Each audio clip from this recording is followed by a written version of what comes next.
حي على خير العمل حي على خير العمل الله أكبر لا إله إلا الله.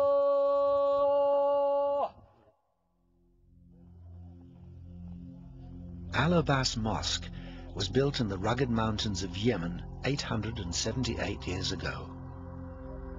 It's one of the oldest and best preserved of Yemen's cube-shaped mosques, a building with great cultural and historic value.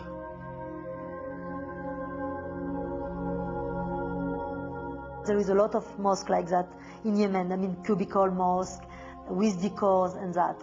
But in this state of conservation, in the quality of these decors, I think this is really the best. The mosque lies on the site of a pre-Islamic temple. Although isolated, it's still used as a meeting place by local villagers, as it has been for over 1,000 years. Part of its uniqueness comes from Kufic inscriptions that reveal the exact date of its construction and the names of those who built it. Its true wonder lies in the wooden ceiling, carved and decorated with richly colored floral and geometric patterns.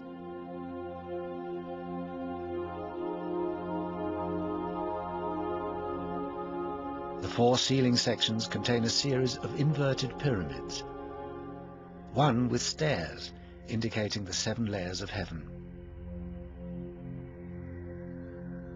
This masterpiece could have ended up in a museum. Instead, it was lovingly restored and retained in the mosque where it belongs.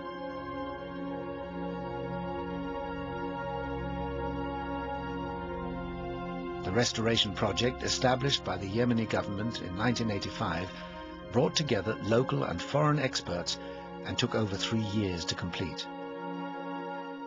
An emphasis was placed on traditional techniques, with modern technology used only for the cleaning and protection of the delicate wooden ceiling.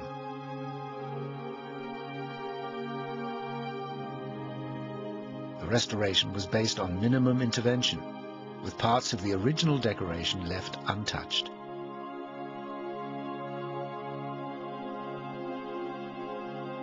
Externally, a traditional plaster called kadad was used to fix the roof. Earlier repairs to walls were removed and replaced with bricks that matched the originals. Al-Abbas Mosque is an active place of worship, not a dead relic, but a sacred site that still breathes with the culture of Yemen's people. The project revived traditional building practices and combined them with modern science, setting a new standard for restoration. Importantly, the integrity of the original building was retained, safeguarding a tiny monument of huge significance for future generations.